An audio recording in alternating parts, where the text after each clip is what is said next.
Dad, are you picking me up from school today? Maya Maxwell's voice still echoed in Leo Maxwell's mind as he held the phone with trembling hands, listening for the 10th time to the principal's message.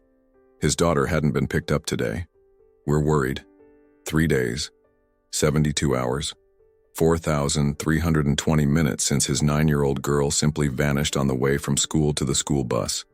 Leo ran a hand over his tired face, feeling the weight of every second that dragged on like an eternity. Mr. Maxwell? Detective Miller's voice sounded distant, even though he was only a few feet away in the police station. We need you to tell us one more time about Maya's routine. Leo closed his eyes, trying to organize thoughts that seemed like loose fragments of an impossible puzzle. How could he explain that his daughter was the light that gave meaning to everything? That since his wife's death 2 years ago, Maya had become not only his reason for living but his anchor to reality. She always waited for the bus in the same spot, he murmured, his voice choked. On the corner of Blossom Lane, in front of that flower vendor. Mrs. Evans always waved to her. The detective meticulously took notes, but Leo knew the words sounded hollow, unable to capture the essence of a girl who laughed loudly when she talked about the drawings she made during recess, who still slept clutching the rag doll her mother had sewn for her. And what about enemies? Anyone who might have something against you? The question hit Leo like a punch to the stomach. His logistics company was respected, his business transparent. Of course, there was competition, but who would be capable of using an innocent child to— No, he replied firmly, but a shadow of doubt crossed his chest. I can't imagine who would do that. A lie. In recent months, he had noticed strange looks from Arthur, his partner and former best friend. Small comments about his emotional instability after his wife's death. Subtle suggestions that maybe he needed time away from the company. But to use Maya, that would be unthinkable. His cell phone vibrated in his hand. A text message from an unknown number. She's fine for now. Leo felt the world spin. His legs gave way, and he grabbed the plastic chair in the police station. "Detective," he shouted, showing him the message. "They sent it. Someone has my daughter." But as the officers mobilized around him, Leo couldn't shake a disturbing feeling that the message not only brought confirmation of the kidnapping, but the beginning of something much larger and more sinister than he could imagine. Chapter 2. The Boy and the Lost Treasure. Across town in Liberty Park, Kai wiped his dirty hands on his torn t-shirt before approaching the bench where someone had forgotten a pink backpack. At 12 years old, he had already learned that abandoned objects could mean the difference between eating or going to bed hungry another night. "Hey kid, don't touch that," a park security guard yelled, but Kai had already grabbed the backpack and run behind the trees where he usually hid when the police made their rounds. Alone, he carefully opened the zipper. Inside, he found a colorful drawing notebook, a slightly worn rag doll, and a delicate necklace with a blue butterfly pendant that shone even in the shade of the leaves. "How pretty," he murmured, running his finger over the pendant. He had never held anything so delicate. He looked around, checking if no one was nearby, and put the necklace around his neck. For a moment, he felt different, as if that small object carried something special. He flipped through the notebook and found drawings made with colored pencils. A big house with a garden, a man in a suit smiling, a long-haired woman holding a little girl's hand. On the last page, there was a more recent drawing. The same girl, but now alone in front of a school. Below, in child's handwriting, was written, "Me and Dad." Kai couldn't read very well, but he recognized some letters. There was something in those drawings that touched him strangely. Maybe it was the happiness on the colorful faces, something he himself had never truly experienced. He tucked the rag doll into his waistband, between his pants and t-shirt, kept the notebook in the backpack, and left the park wearing the necklace. It wasn't stealing, he thought, it was found. And anyone who leaves something so valuable forgotten on a public bench obviously didn't need it that much. The downtown streets were busy that Thursday afternoon. Kai walked aimlessly, just following the flow of people, when he stopped in front of a newsstand. Headlines screamed in bold letters, "Businessman desperate for missing daughter. Maya Maxwell. Where is the girl?" A photo of a smiling little girl occupied the front page. Kai looked closer and felt a chill. That face. It was just like the drawings in the notebook. Hey, mister, he called the newsstand owner, a middle-aged man with a dirty cap. Just browsing or buying? Just looking, Kai stammered, backing away quickly. But he couldn't get the coincidence out of his head. He walked through the streets with a racing heart, occasionally glancing at the notebook in his backpack. What if? No, it was impossible. Things like that didn't happen to kids like him. The traffic light turned red, and he stood on the corner of Sunset Boulevard with dozens of people. Traffic was at a standstill, cars lined up under the afternoon heat. That's when he noticed a man inside a black SUV, a few rows ahead. The man was staring intently in his direction, with an expression Kai couldn't decipher. Suddenly, the man opened his car door, leaving it running in the middle of traffic, and started running toward him. Hey, kid, stop right there!" the man shouted, pushing his way through the people on the sidewalk. Kai didn't need to hear twice. He ran. Kai ran like he had never run before in his life. His bare feet slapped against the hot asphalt as he dodged pedestrians and cars stopped in traffic. Behind him, he heard the desperate voice of the man chasing him. "Please, I just want to talk. The necklace. Where did you find the necklace?" But Kai had learned on the streets that adults who ran after children rarely had good intentions. He turned left onto a smaller street, then right, trying to get lost in the urban labyrinth he knew like the back of his hand. Leo, meanwhile, felt his lungs burn. He wasn't used to physical exercise, much less chasing someone through the streets of Los Angeles.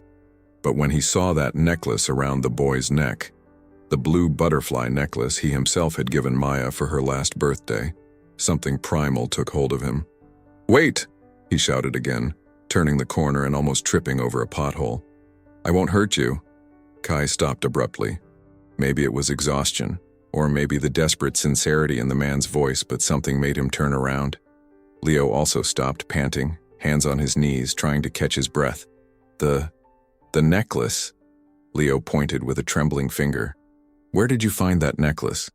Kai instinctively brought his hand to his chest, protecting the pendant. "I found it in the park. I didn't steal it from anyone, I swear." "I know you didn't steal it." Leo approached slowly, like someone trying to calm a frightened animal.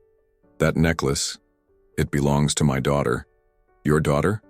Kai frowned. "The girl from the newspapers?" Leo felt a pang of hope. "You saw the newspapers? You know anything about her?" "I don't know anything, mister. I just found a backpack forgotten on a park bench. It had this thing inside."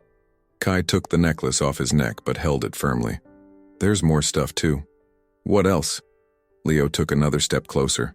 Kai hesitated for a moment, studying the man's face in front of him. There were tears in Leo's eyes, but it wasn't the kind of tears Kai was used to seeing in adults. It wasn't anger or disappointment. It was pure pain, the kind of pain he sometimes felt himself when he remembered the mother he never knew. "A doll and a notebook with drawings," he replied softly. "Pretty drawings. Of a family." Leo almost collapsed. Can I see?" Kai slowly opened the backpack and showed him the notebook. Leo immediately recognized Maya's childish strokes, her favorite colors, the way she drew butterflies. His hands trembled as he flipped through the pages. "She always draws when she's nervous," he murmured, more to himself. "Since she was little." "Are you really her dad?" Kai asked, still suspicious, but beginning to believe. "I am." Leo showed him his wallet, pointing to a photo of Maya he always carried. "Her name is Maya. She disappeared 3 days ago." Kai compared the photo with the drawings in the notebook. The resemblance was undeniable. "You know these streets well?" Leo asked, an idea beginning to form in his mind. "Better than any adult," Kai replied with a pride that surprised even him. "Then maybe you can help me find her." Kai looked into Leo's eyes and saw something he recognized. Desperation, yes, but also love. The same kind of love he had always dreamed someone would feel for him. "Why would I do that?" he asked, testing him. "Because," Leo swallowed hard, "because maybe you're the only person in this city who can help me bring her back home." The boy remained silent for a long moment, fiddling with the pendant between his fingers. Then something changed in his eyes. "Okay," he said finally, "but I get to keep the necklace until we find her." As Leo and Kai sealed their unlikely partnership on the busy downtown streets, A few miles away, in a forgotten part of the east side, Maya woke up startled on the cold floor of an abandoned warehouse. It had been 2 days since she managed to escape. 2 days walking through streets she didn't recognize, sleeping under awnings and eating scraps she found in trash bins.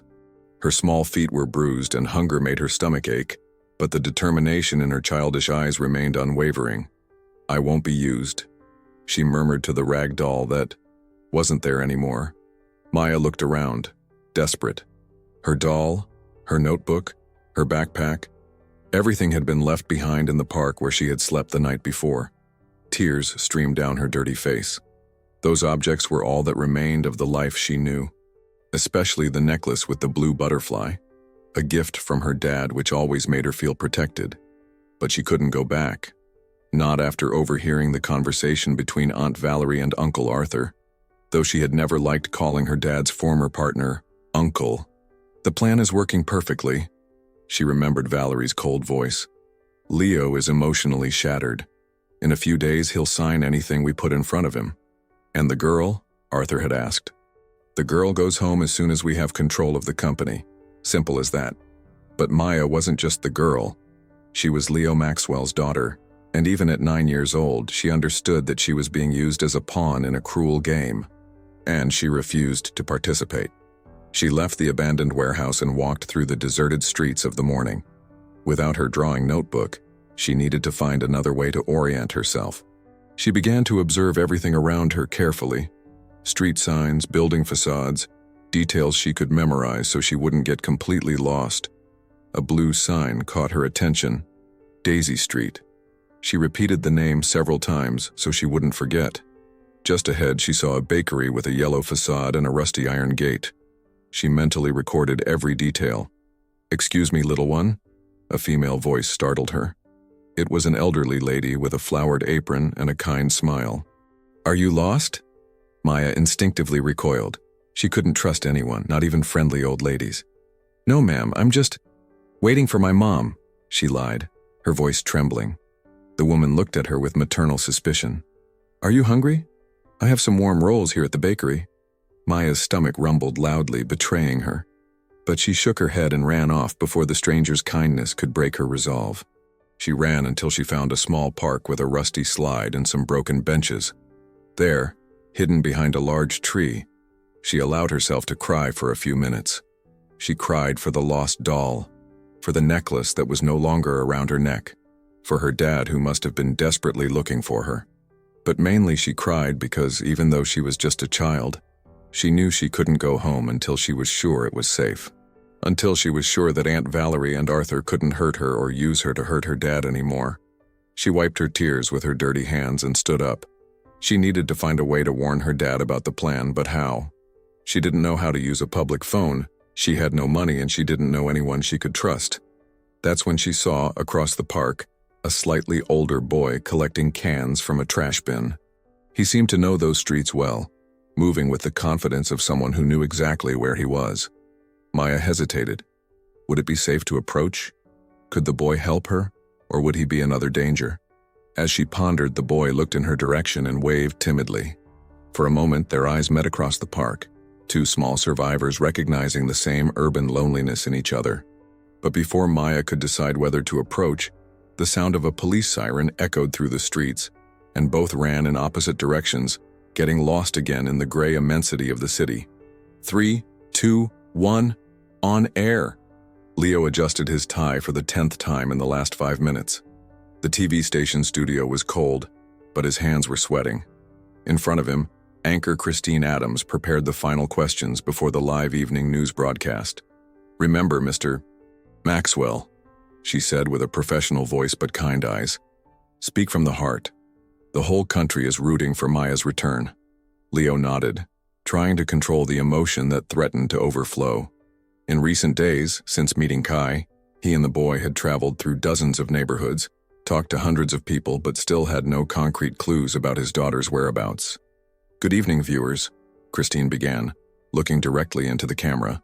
"We are here with Leo Maxwell, father of little Maya, 9 years old, who disappeared 5 days ago in Los Angeles. Mr. Maxwell, how are you feeling?" Leo took a deep breath. "Christine, every minute that passes is an eternity. She is everything to me. Since we lost her mother, the two of us have become an inseparable team.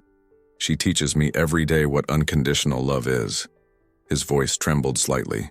"I just wanted to say to anyone watching, if you've seen a girl with brown hair, big dark eyes, please help me.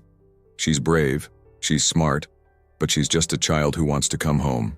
Do you have any suspicions about what might have happened?" Leo hesitated. All week Arthur had pressured him not to speak to the press, claiming it could complicate the investigations. But something deep in his heart told him that public exposure was his only chance. "I believe someone close to me knows more than they're saying," he replied, surprising himself with his own courage. Someone who had access to Maya's routine, who knew exactly where she would be. Across town, in his luxurious apartment, Arthur Silva watched the interview with growing irritation. "Idiot," he muttered, picking up the phone to call Valerie. "Are you seeing this?" he asked as soon as she answered. "I am. And I don't like it at all," Valerie replied, her voice as cold as ever. "He's becoming unpredictable. Maybe it's time to speed up the plan." "No," Valerie was categorical. "Let him expose himself a little more. The more out of control he appears publicly, the easier it will be to convince the company board." Meanwhile, in the studio, Leo continued his emotional plea. "Maya, if you're watching me from somewhere, Dad is looking for you, and I won't stop until I find you. You taught me that even the smallest butterflies can fly very far, remember? Your blue butterfly will bring you back home." The mention of the necklace reached viewers across the country. In group chats, on social media, Maya's story spread like wildfire. Find Maya became a trending topic in minutes. In a newsroom downtown, investigative journalist Ryan Miller watched the interview with professional interest. There was something about that story that didn't fit. A respected businessman, a child disappearing without a trace, and now an emotional interview that seemed more like a cry of despair than a planned strategy. "Chloe," he called his assistant, "I want everything on Leo Maxwell. Company, partners, family, everything. You think he's lying?" "No," Ryan shook his head. "I think he's being used." Back in the studio, Leo ended his appearance with a promise that would echo for days in the memory of Americans. "I will find my daughter. And when that happens, I will make sure everyone knows who truly cares about lost children in this country." Christine ended the segment with tears in her eyes, and even the technical team remained silent for a few seconds after the cut. But somewhere in the city, a 9-year-old girl hadn't seen the interview. Maya was hidden under an awning, drawing on the ground with a piece of charcoal she had found, creating her own survival map, while the entire country mobilized to look for her. The Maxwell Logistics boardroom had never witnessed such a tense atmosphere. Arthur Silva, impeccably dressed in his designer suit, distributed printed reports to the 7 members of the board of directors, while Leo was still on his way to the company. "As you can see from the data," Arthur pointed to carefully manipulated graphs and figures, "the last 3 months show a significant drop in operational performance. Canceled meetings, postponed decisions, lost contracts." Dr. Orr, Henry Peterson, the longest-serving board member, adjusted his glasses for a better read. "Arthur, this can be explained by the personal situation Leo is facing. The loss of his wife, now his daughter's disappearance." "Exactly my point," Arthur interrupted with an expression of false concern. "No one here questions Leo's character, but we have a responsibility to employees, to clients, to investors. A company cannot be run by emotions." A Tabriarm. Marcia Jenkins, the company's lawyer for 15 years, frowned. "Are you suggesting Leo's temporary removal?" "I'm suggesting we consider what's best for everyone," Arthur replied diplomatically. "Including for him. Perhaps a period focused on family." "Sorry I'm late." Leo entered the room, clearly worn out by the last few days of searching. His eyes were swollen with fatigue, and his crumpled clothes betrayed sleepless nights. "Leo." Arthur stood up with a smile that didn't reach his eyes. "We were just discussing how we can support you in this difficult time." Leo looked around the table, noticing the open reports and the embarrassed expressions of the board members. A sense of déjà vu hit him. He remembered whispered conversations in corners, meetings that were interrupted when he arrived. "What kind of support?" he asked, sitting down slowly. Dr. Henry cleared his throat. Leo, we all admire your dedication to your family, but the numbers show. What numbers? Leo looked directly at Arthur. Our revenue for the last quarter was 15% higher than the same period last year. We closed 3 important contracts this month. Yes, but the internal satisfaction indicators, Arthur began. Indicators that you yourself compiled, Leo interrupted him, something clicking in his mind. For years he had blindly trusted Arthur to prepare these reports. But what if, Leo, Addie Marcia tried to soften, maybe it really is best for you to take some time off. Until Maya is found. Maya will be found, Leo said firmly. And when that happens, she'll need her dad whole, not a man who was tricked by his own friends. An uncomfortable silence fell over the room. No one's tricking you. Arthur forced a laugh. We've been friends for 15 years. We built this company together. We certainly did. Leo stood up, walking to a shelf where he kept some personal items. I remember all our conversations, Arthur. All the plans we made, including that recorder you yourself suggested we install for important meetings. Arthur's face paled slightly. What recorder? Dr. Henry asked. Leo opened a drawer and took out a small digital device. This one. Arthur said it would be good to have a record of all important decisions. To protect the company, you know. Leo, you don't need to. Yes, I do. Leo connected the device to the room's sound system. I want everyone to listen to last Monday's meeting, the one you held while I was at the police station giving my statement. Arthur's voice filled the room. With Leo emotionally unstable, it's the perfect opportunity. The board will accept the removal without question. In 6 months, we'll take full control. Valerie's voice responded. What if he resists? He won't resist. Not with his daughter missing. By the way, how are things on your end? Everything's under control. The girl is well taken care of. As soon as we have the papers signed. Leo stopped the recording. The silence in the room was deafening. Dr. Henry took off his glasses with trembling hands. My God, Arthur, what have you done? Arthur tried one last gambit. That might have been edited. Leo is desperate, he might have. The recording has an automatic date and timestamp. Advisor Marcia examined the device. It's impossible to falsify. Where is my daughter, Arthur? Leo approached, his voice low but filled with a controlled fury no one in the room had ever witnessed. I don't know anything about... Where is my daughter? The shout echoed through the room, and for the first time in decades of friendship, Arthur Silva saw in Leo Maxwell's eyes something that terrified him. The relentless determination of a father who had discovered who had truly stolen his child. The rain began to fall heavily over Los Angeles when Kai found Leo leaving the company. The boy had spent the entire afternoon waiting under a nearby awning, observing the strange movement of police cars and lawyers entering and leaving the building. So, mister? Find out anything? Kai asked, running to catch up with Leo, who was walking quickly down the sidewalk. I found out who did this to her, Leo replied without stopping, his voice filled with a mixture of anger and determination. My former partner and my late wife's sister. Kai whistled softly. Family can be complicated, huh? But where are they now? Arthur fled, Valerie too. Leo stopped under a street lamp, rain running down his face. But the police already have arrest warrants for both of them. They won't be able to hide for long. What about Maya? That's the question. Leo ran a hand through his wet hair. They didn't say where she is. Arthur swore to the end he didn't know. Kai frowned, deep in thought. You know what? If I wanted to hide someone in this city, I'd take them where no one looks. What places would those be?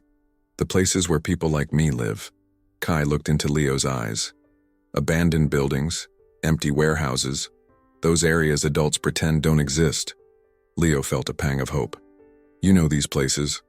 I know all of them, Kai replied with a confidence that impressed Leo. But there are many.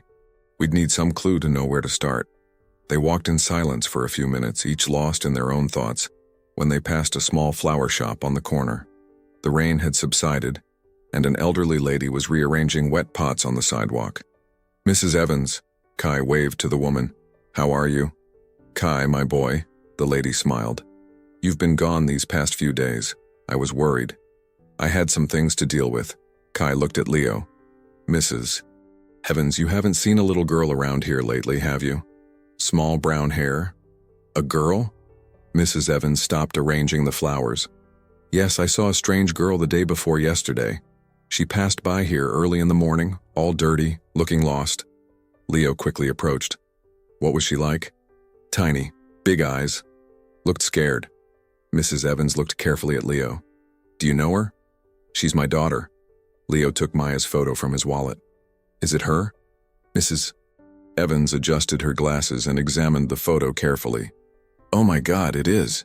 It's the girl from the newspapers. She put a hand to her chest. Poor thing, she looked like she'd slept on the street. Which way did she go? Kai asked. She went down Daisy Street toward the metro station, Mrs. Evans pointed. I tried to offer her a roll, but she ran off. Leo felt his heart race. When was that? The day before yesterday morning. Around 8 o'clock, give or take. Daisy Street, Kai repeated thoughtfully. I know that area well. There are some abandoned places around there. Leo was already walking in the indicated direction. Then let's go. Wait, mister. Kai held him by the arm. If she's been on the run for 2 days, she could be anywhere now. We need to think. Think about what? My daughter is lost in the rain. Exactly, Kai said with a seriousness that surprised Leo. I know the streets, but you know her. How does she think? What would she do? Leo stopped, forcing himself to take a deep breath. Kai was right. He needed to think like a father, not just react with desperation. She draws when she's nervous, he murmured. Always has, and she has an incredible visual memory, so she might be leaving clues without realizing it. Kai smiled for the first time in days. Mark's drawing something. Or she might be orienting herself by places she recognizes. Leo completed the thought. Places she saw with me, or with her mom. They began to walk down Daisy Street, examining every corner, every wall, every place where a frightened child might have left a sign of her passage. That's when Kai stopped in front of a graffiti-covered wall and pointed to the ground. Look at this. On the wet asphalt, almost erased by the rain, there was a drawing made with charcoal, a small butterfly next to a simple flower. Leo knelt on the wet sidewalk, touching the drawing with reverence. It's hers. I'm sure it's hers. And look, Kai pointed in a specific direction. The butterfly is flying that way, like an arrow. Leo looked in the indicated direction and saw, a few blocks ahead, a metro station, and he had an absolute certainty that his courageous daughter was trying to find her way home, leaving clues for herself, and unknowingly for him too. Union Station's metro was bustling with activity even with the rain falling outside. Leo and Kai slowly descended the stairs, their eyes attentive to every detail, every shadow where a frightened child might hide. She came this way, I'm sure, Leo murmured, observing the butterfly drawings that reappeared at small intervals along the way, on a building wall, scratched on a pole, almost invisible on the side of a trash bin.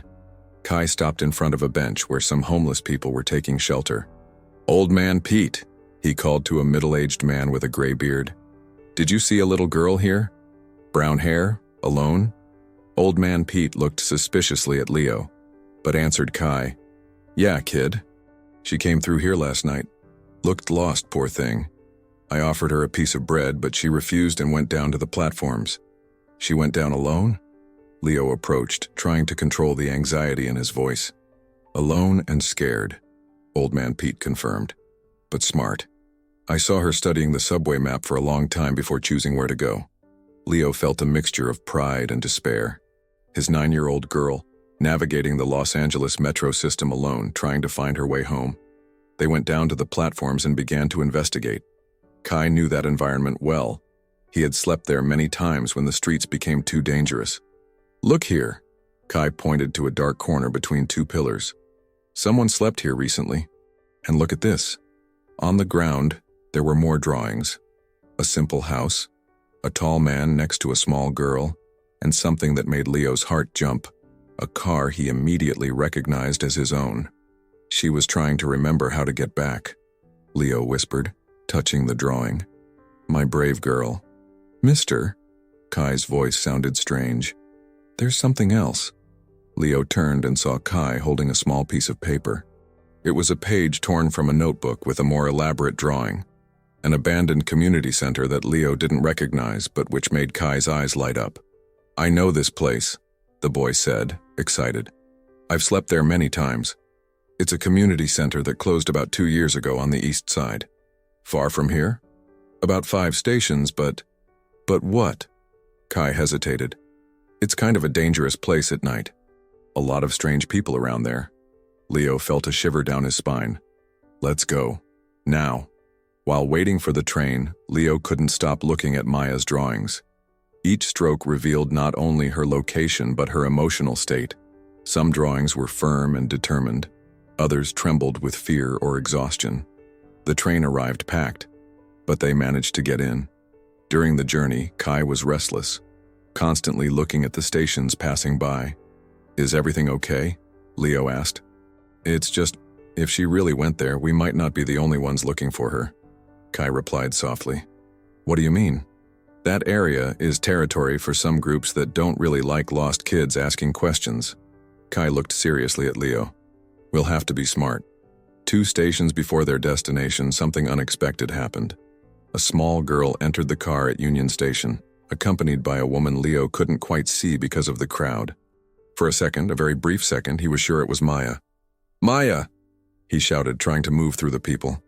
But when he got close, he saw it was another child. The disappointment was so intense that he had to lean against a train pole. Calm down, mister. Kai put a hand on his arm. We'll find her, I'm sure. What if we're going in the wrong direction? What if she's not there anymore? Then we'll look in the next place. Kai replied with a conviction that impressed Leo. And the next. And the next. Until we find her. Leo looked at that 12-year-old boy who, in a few days, had become his partner in that impossible search. Why are you doing this, Kai? Why are you helping me? Kai was silent for a moment, fiddling with the butterfly necklace he still wore around his neck. Because, he said finally, I know what it's like to be lost and hope someone comes to pick you up. The train began to slow down at the next station, and Kai prepared to get off. It's here, he said, but we'd better go slow. If she's really there, we don't want to scare her. They got off the train and went up the station stairs. Outside, the rain had stopped, but the sky remained overcast. The area was visibly poorer than downtown, with abandoned buildings and empty lots. There, Kai pointed to a 3-story building with broken windows. That's where she drew. But as they approached the location, they saw they weren't alone. There were fresh footprints in the mud, and signs that someone had been there very recently. Leo felt his heart pound. They were in the right place. He could feel it. As Leo and Kai cautiously approached the abandoned building across town, Ryan Miller furiously typed on his computer in the newspaper's newsroom. The screen showed drafts, transcribed interviews, and a complex web of connections he had put together over the past 3 days. Chloe, he called his assistant. Did you get what I asked for? Yes, she approached with a folder full of documents. Financial records of Maxwell Logistics, suspicious bank movements by Arthur Silva and Valerie Maxwell in the last 6 months, and the recordings of the board meetings that the company lawyer sent us. Ryan smiled with satisfaction. After 15 years as an investigative journalist, he had developed a keen instinct for stories that went beyond the surface. And the Maya Maxwell case had all the characteristics of a conspiracy much larger than it appeared. What caught my attention the most, Chloe continued, was the money movement. Valerie Maxwell transferred significant amounts to offshore accounts 2 weeks before the girl's disappearance. And Arthur is smarter.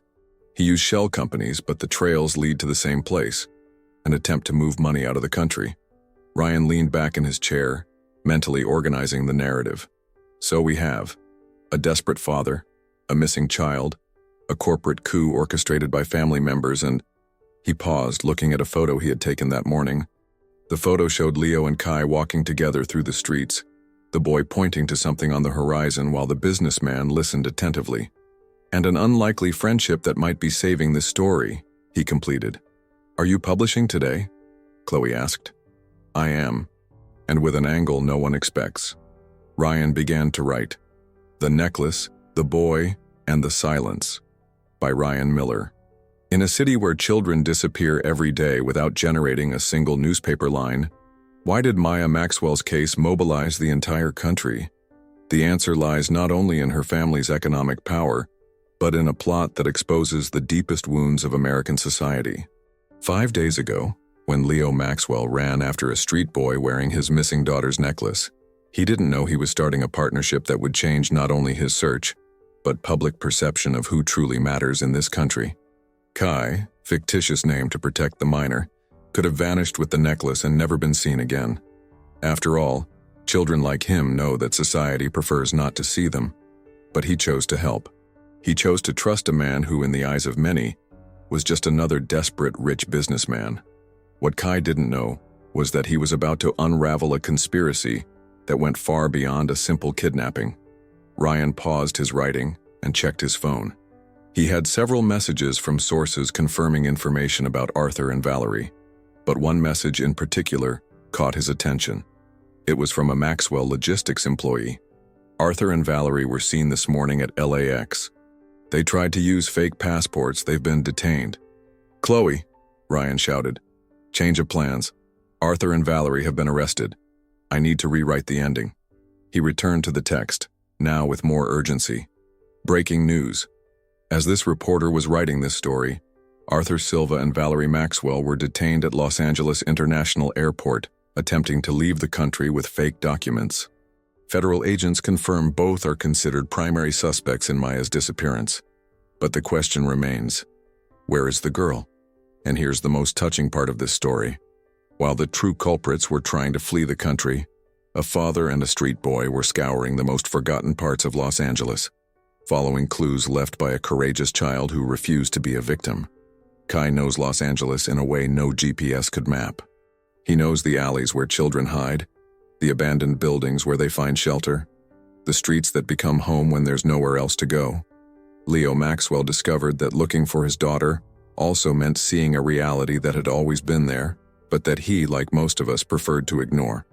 Maya's story isn't over yet, but it has already taught us something fundamental. Sometimes, those who can save us are not who we expect. Sometimes it's those whom society has taught us to be invisible. Ryan sent the story to the editor and checked his watch. In 2 hours, the story would be online. In 4 hours, it would be in all television news across the country. His phone rang. It was Leo. "Ryan? It's Leo Maxwell. I saw you've been writing about my daughter's case." "Mr. Maxwell, what a surprise. Where are you now?" "Following a lead. But I wanted to let you know. We found Arthur and Valerie. I mean, the police found them. They're arrested." "I know already, and Maya?" There was a pause. "We're still looking, but we're sure we're close. Can I help in any way?" "You can. When we find her, and we will, I want the world to know the truth. About everything. About who really made a difference in this story." Ryan smiled. "Leave it to me, Mr. Maxwell. The truth will be told."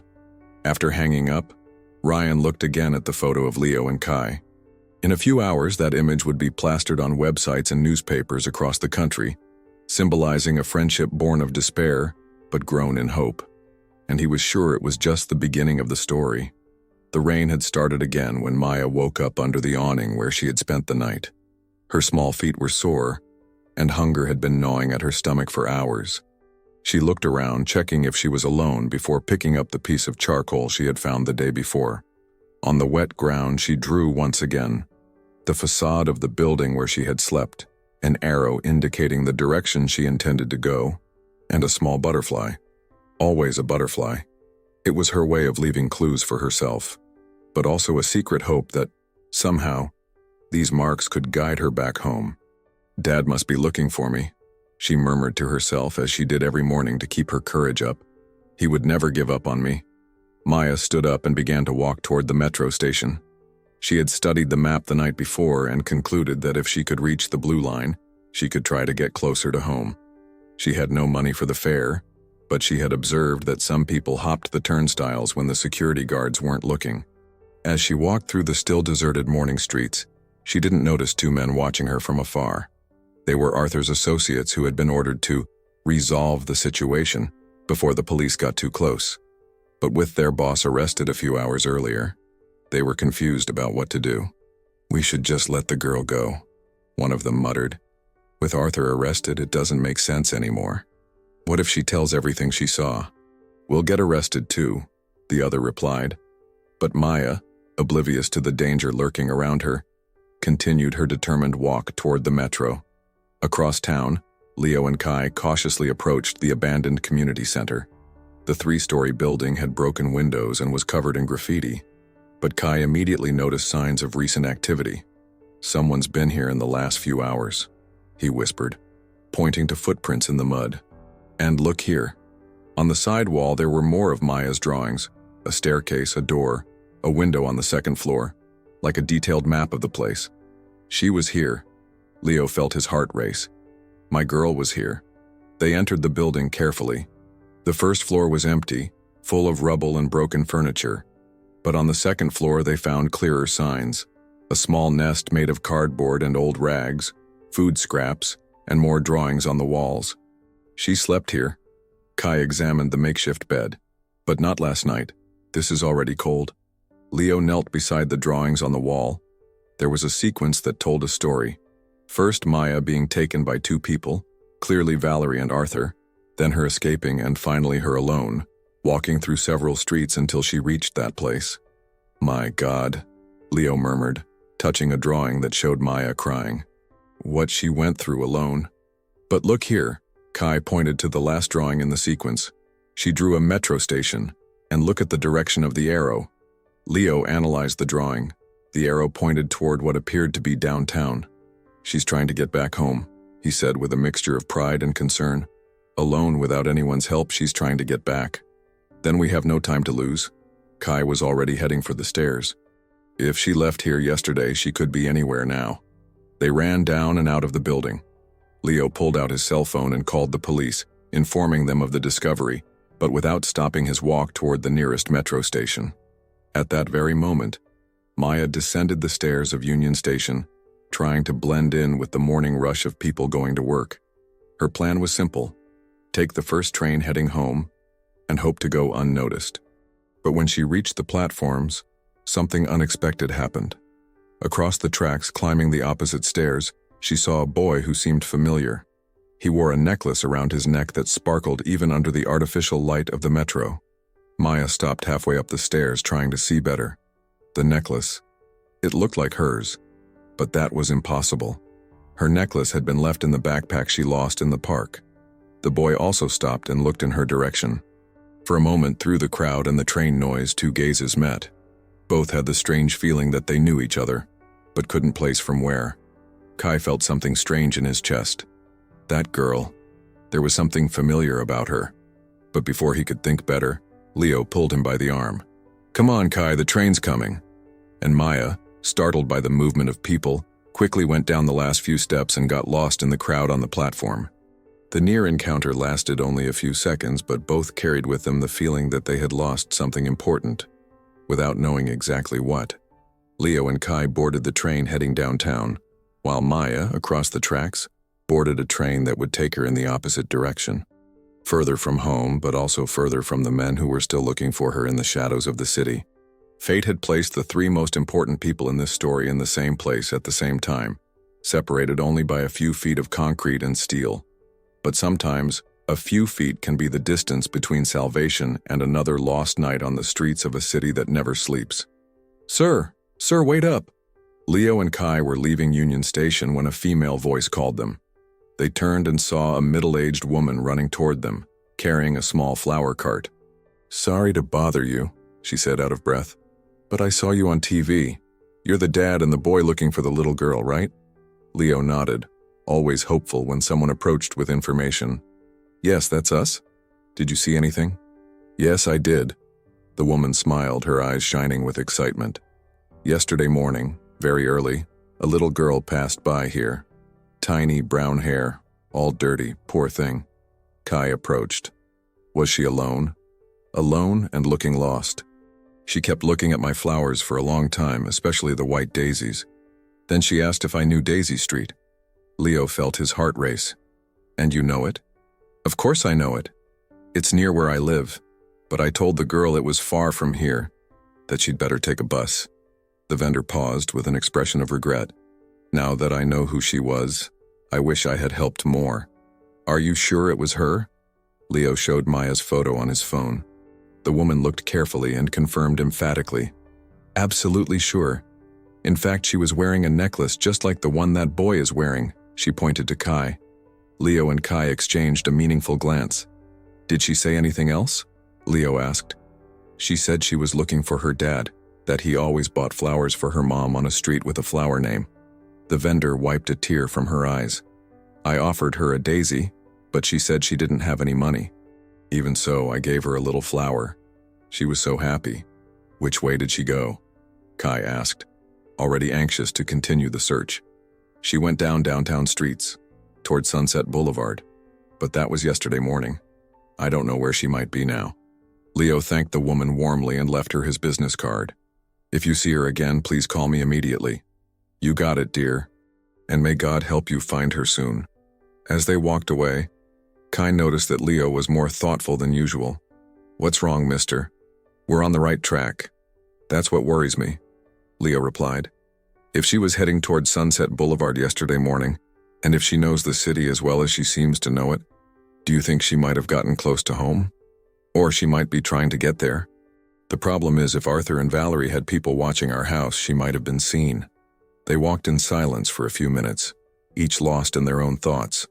The rain had completely stopped, and the sun was beginning to break through the clouds, but Leo couldn't shake a growing sense of urgency. Kai, he said finally, do you know any place between here and Sunset Boulevard where a scared child could hide? Several, Kai replied immediately. There's Pershing Square. There are some abandoned buildings in Koreatown. There's that underpass near Hollywood. He stopped talking. Wait a minute. What is it? I remembered something. There's a big awning near the Los Angeles Central Library. It's a place many kids use when they need to sleep on the street, but it's kind of hidden from adults. Leo brightened. You think she might be there? I don't know, but it's worth checking. And there's something else. Kai hesitated. Go on. Last night when we were on the metro, I had a strange feeling. Like I saw someone I knew, you know. But I couldn't identify who. Leo stopped walking. What kind of feeling? I don't know. It was when we were going up those stairs at Union Station. I looked across and saw a girl coming down. For a second I thought. Kai shook his head. It must have been my imagination. But Leo didn't think it was imagination. In recent days, he had learned to trust Kai's instincts about the city streets. Let's go to that awning, he decided. And then we'll go back to Union Station. If your intuition is right, maybe we'll find more clues there. They followed downtown streets, Leo observing every corner, every person, every shadow where his daughter might be hiding. As they passed a newsstand, they couldn't help but notice the headlines. Businessman and sister-in-law arrested for kidnapping. Girl still missing despite arrests. At least now everyone knows the truth, Kai commented. Only the most important part is missing, Leo replied, unconsciously touching his cell phone in his pocket, where he kept all of Maya's photos. Only missing bringing my girl home. When they arrived at the library area, Kai pointed to a wide awning between two commercial buildings. The place was deserted at that moment, but there were clear signs that someone had slept there recently. And on the ground, almost erased but still visible, was the drawing of a butterfly next to a small flower, exactly as the vendor had described. Night had fallen over Los Angeles when Kai woke with a start. They had decided to sleep under the awning where they found Maya's drawings, hoping she might return to the spot. Leo slept restlessly beside him, murmuring his daughter's name in his sleep. But something had awakened Kai. A subtle sound, careful footsteps, the kind of sound only those who live on the streets learn to identify. Someone was approaching. He touched Leo's shoulder, whispering, "Mister, wake up. Someone's coming." Leo woke immediately, all his senses on alert. In the dim light of dawn, they could see a small silhouette moving slowly between the shadows of the buildings. The figure seemed hesitant, tired, stopping every few steps to look around. "It's a child," Leo murmured. Kai observed more carefully. There was something familiar in that way of walking, in that posture. His hands instinctively touched the butterfly necklace he wore around his neck. The small figure approached the awning and, in the faint light of a distant street lamp, they could clearly see. It was a girl with brown hair, dirty clothes, carrying a piece of charcoal in her hand. Leo's heart almost stopped. "Maya," he whispered, his voice trembling with emotion. The girl froze in place. For a moment, no one moved. Then, Slowly, she raised her face in the direction of the voice. "Dad?" The voice was fragile, almost inaudible, but filled with desperate hope. Leo slowly got up, as if afraid of scaring away a dream. "Maya, my daughter, it's me." She ran towards him, her small, bare feet hitting the cold concrete. Leo enveloped her in his arms, and both collapsed in tears right there, on the dirty ground under the awning. "Dad, I tried to get home," Maya sobbed, clinging to him as if she feared it was just another dream. "I tried so hard." "I know, my love. I know. You were so brave, so smart." Leo kissed the top of his daughter's dirty head, breathing in her scent, making sure it was real. "Dad found you. Dad is here." Kai watched the scene from a respectful distance, a complex mixture of joy and melancholy filling his chest. He had never witnessed such love, never felt the arms of someone desperately searching for him. That's when Maya noticed his presence and, through her tears, saw the necklace he was wearing. "My necklace," she said softly, not with anger, just with surprise. "You found my necklace." Kai approached slowly and knelt beside them. "I found it in your backpack, in the park. That's how I met your dad." Maya looked between Leo and Kai, beginning to understand. "You helped him look for me?" "We helped each other," Kai smiled timidly. "Your dad taught me that there are good people in the world. And you taught me that family is worth believing in." Leo extended his arm and pulled Kai into the embrace. "He brought me to you, Maya. Kai knows this city in a way I never would. Without him, I would never have found you." The three stayed there, hugging under the awning while the city continued its nightly movement around them. Maya recounted between sobs her escape, her days alone on the streets, how she used the drawings not to get lost. "I heard Aunt Valerie and Uncle Arthur talking," she said, her voice growing firmer. "They wanted to use me to steal our company, but I didn't let them. I ran and hid. They won't bother anyone anymore," Leo reassured her. "They're arrested. You're safe now." Kai listened to the whole story in silence, impressed by the courage of such a small girl. When she finished telling it, he took the necklace off his neck and held it out to her. "Here, it's yours." But Maya shook her head. "You keep it. Dad can give me another one later." She looked at Leo with shining eyes. "Can you, Dad?" Leo smiled through his tears. "I can give you as many necklaces as you want, my love. Then Kai keeps this one, because he's the one who brought me back to you." Kai held the necklace, too emotional to speak. For the first time in his life, someone had chosen to share something precious with him. "And now?" Maya asked, snuggling between her dad and Kai. "Are we going home?" Leo looked at Kai, who seemed suddenly sad at the question. "We're going home," Leo replied, emphasizing the we. "All three of us. Because family isn't just about who you're born with. Sometimes it's about who chooses to stay together." Kai looked up, not believing what he was hearing. "Really?" he asked, his voice almost a whisper. "Really," Maya confirmed, taking his hand. "You're my brother now." And there, under the few stars visible in the Los Angeles sky, three hearts that had been lost finally found each other, forming a family born not of blood, but of choice, of love, and of hope. 3 weeks later, Leo's house on the west side of Los Angeles had completely transformed.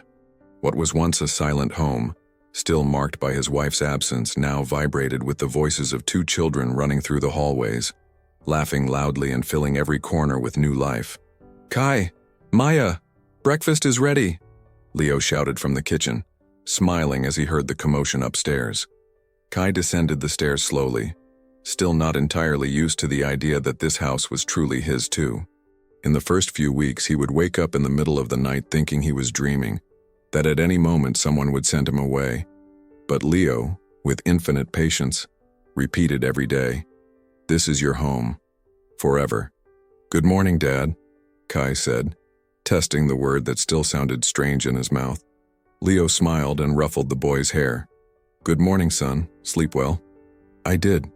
It's still strange to sleep in a bed every day." Maya appeared in the kitchen in her pajamas carrying a new drawing notebook. "Dad, look what I drew." She showed a colorful drawing, the house where they now lived, with 3 smiling figures in front.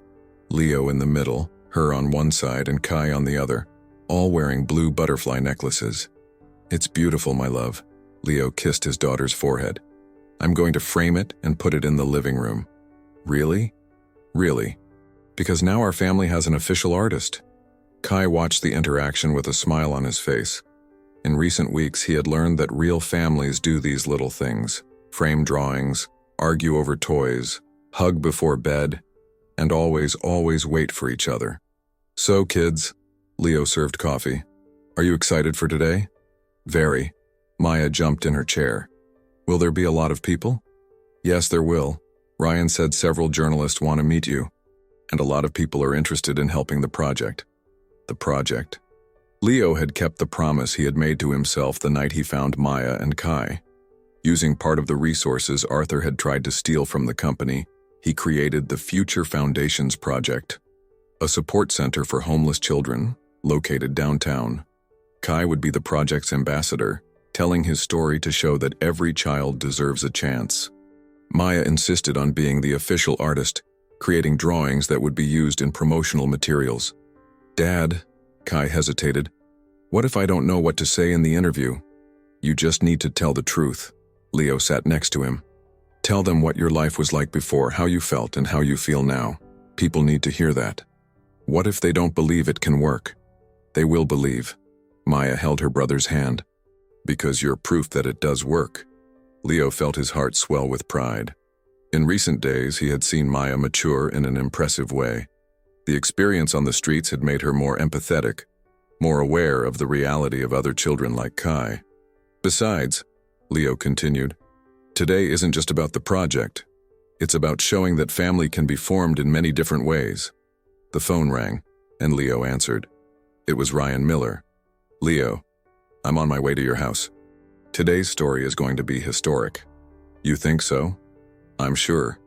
Your three-person story has already become a national symbol. We have interview requests from at least 6 different countries. Countries? The story has crossed Brazil's borders, my friend. You've become a symbol of hope, that it's possible to rebuild a life, that family is who we choose to have by our side. After hanging up, Leo looked at the 2 children drinking coffee and drawing together at the kitchen table. 6 months ago, he was a man devastated by the loss of his wife and terrified by the possibility of losing his daughter. Today, he was the father of 2 incredible children who taught him daily about courage, hope, and unconditional love. Dad, Maya called him. Are you okay? I'm great, my love. I was just thinking about how fast life can change. For the better?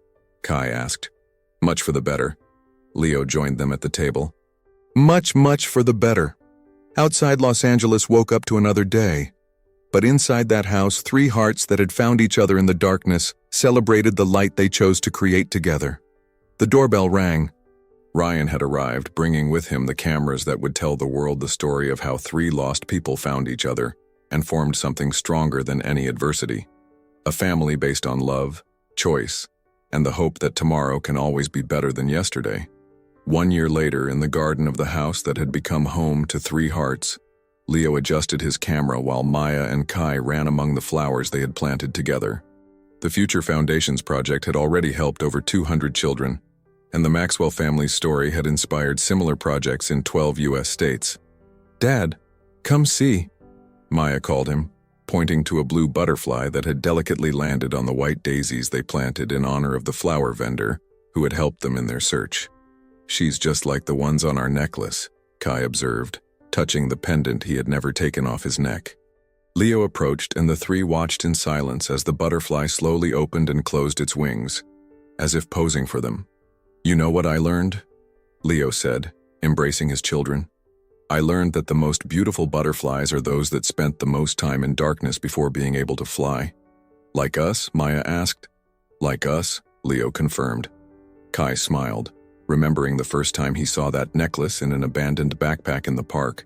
He could never have imagined that such a small object would change not only his life but the lives of so many other people. Dad, he said, can I tell you something? Of course, son. Sometimes I still dream of the streets, but they're not nightmares. They're dreams where I go back there to find other kids and bring them home too. Leo felt his eyes well up. And you know you can do that, don't you? When you grow up, you can help as many children as you want. I want that, Kai said with determination. I want other children to have what I have now. And what do you have now? Maya asked, curious. Kai looked around, at the house where he had his own room, at the garden where they played together, at Leo, who had taught him what it means to have a father, at Maya, who had accepted him as a brother from the very first moment. I have a family, he replied simply, and a place in the world. At that moment, the first visitors of the afternoon arrived. It was Sunday, and they had established a tradition. Every Sunday, the house was open for the children served by the project to come for lunch, play, and feel that they too had a place where they were expected. Uncle Leo, Aunt Maya, Kai, the children shouted, running through the garden. Leo watched Kai transform into the natural leader he had always been, organizing games, looking after the younger ones, telling stories of overcoming adversity that made the other children's eyes shine with hope. Maya distributed her new drawings. Now she drew entire stories about children finding their families, about butterflies helping lost people find their way home. Leo, a familiar voice called him. It was Ryan Miller, who had become not just the family journalist but a true friend. Ryan, what a surprise. I brought some news.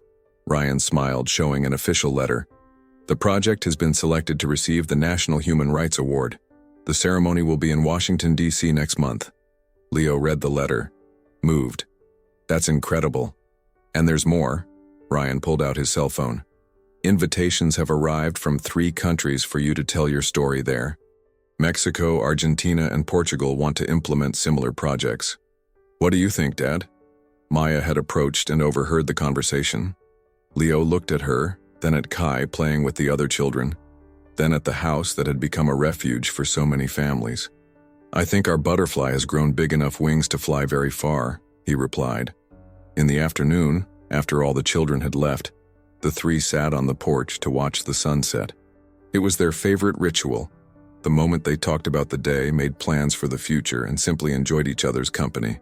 Dad, Maya broke the silence. Do you remember when I drew butterflies because I was sad? I remember. Now I draw butterflies because I'm happy. And why else? Leo asked, smiling. Because they remind me that it's always possible to fly, even when we think we can't. Kai laughed.